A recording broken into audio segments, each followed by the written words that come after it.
the Final Four. Gonzaga is now a slam dunk to win it all. I was wrong. You were right. Forget about it. Steph Curry logo 3 guarantee.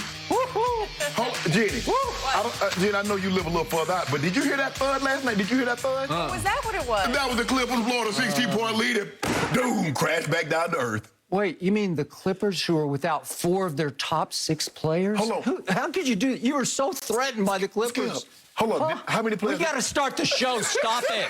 Nobody cares about the Clippers except you because you're scared of them. You don't care about them? Do I care? Yeah, they're coming. Just wait until Rondo gets healthy. A little bit. He hurt again. Yeah. Okay, we have a lot of injuries there. And we will address, of course, the NCAA tournament. Congrats to the Zags. Congrats to UCLA. We will get to all those games, but I've got some drama to break down for you guys, and I want to explain the whole situation here. Yesterday, comedian and regular contributor on this show, Michael Rapaport, posted some screen grabs and a back-and-forth conversation between him and Kevin Durant that began earlier this season. KD took issue with Rapaport being critical of his post-game interview style and DM'd the actor with some extremely harsh language and even physical threats while defending himself.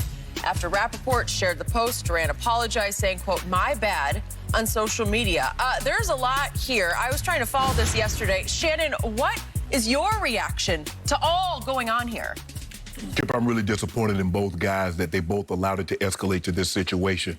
I'm disappointed in Kevin Durant because Kevin Durant can't get caught up in this situation. I understand Kevin Durant is extremely sensitive. And Skip, a lot of times, things that I say on the show, I'll repost to my feed. And he'll always leave a comment. He'll always respond. But Skip, I'm not going back and forth with Kevin Durant. I got kids damn near old as Kevin Durant.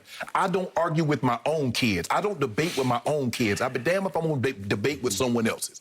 So Kevin Durant doesn't like all the things that I say. When I say things good, he has no problem with that. But my job is just not to heap praise. Skip, you've even said it before. Wow, you're really critical of LeBron in that situation. I'm surprised. If you're wrong, you're wrong. You're right, you're right.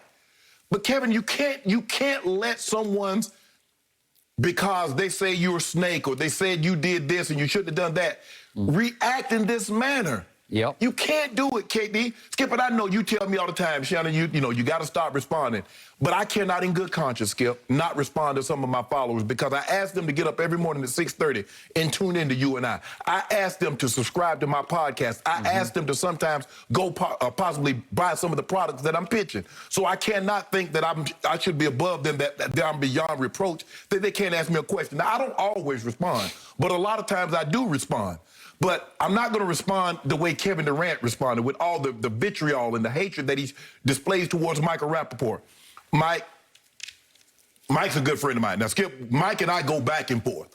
But Mike and I have that type of relationship where we can go back and forth. I don't know if Mike and KD have that type of relationship that they can go back and forth. And even in a situation like that, the type of relationship that Mike and I have, we can't go back and forth like that. I'm just disappointed in Mike that Mike revealed the DMs because I'm a firm believer, Skip, that things that are said in the DMs should be left there. Skip, a lot of people that I get to come on my podcast, you know how I reach out to them? Through the DM, on Twitter and social media. Rick Ross, Ken Griffey Jr., a lot of the people that I've had on my show, that's how I get in touch with them. I do respond occasionally to some athlete that's currently playing in the DM. I would never reveal what was discussed between me and said individual, no matter how upset they may get at me. KD, you can't do this. I'm not so sure that Adam Silver is not going to step in and intervene and have a conversation and maybe even fine Kevin Durant for some of the things that he said. But Mike, just let it go. You know how he's going to respond to you. Guys, just stop following each other. KD, ask your friends not to send you anything that someone has said negative about you. Because right now, you're not in a place where you can handle criticism, especially negative criticism, that you believe goes beyond your skill set. What you should have done is say, guy, look here, man, hey, you got your opinion. I'm just trying to get healthy so I can get back on the court so I can help my team win a championship. All that other stuff y'all talking has no bearing on how good or how great I might think I am. So I'm not going to get into the fray with you guys going back and forth. This is the way I'm going to handle it. But you don't have to threaten again. Man, that's Michael Rapaport. Come on, he's a comedian. Yeah, Skipper, you know how some comedians, they say things to get you riled up. We've all been to comedy shows.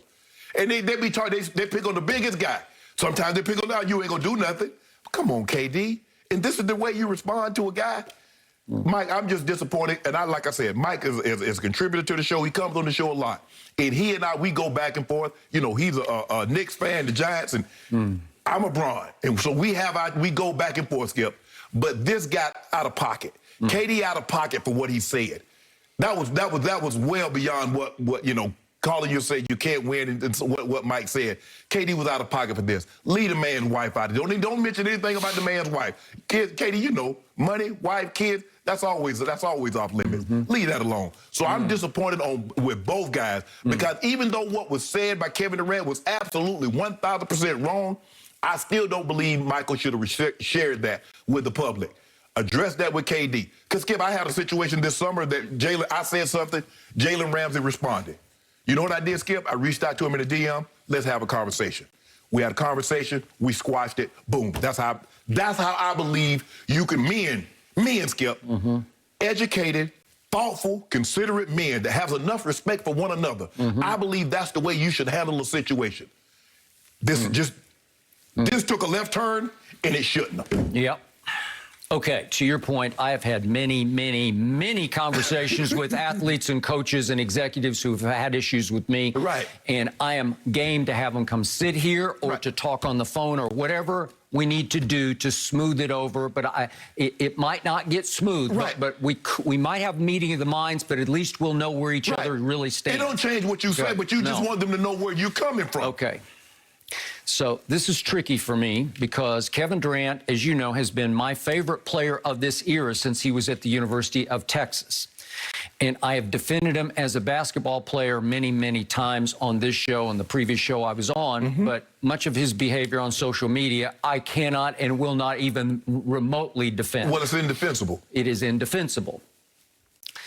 I'm also friends, as you are, with Michael Rapaport. And I must admit, I do like him. And I must admit, in the end, after I heard his side of this last night, I lean slightly toward Michael in this conflict.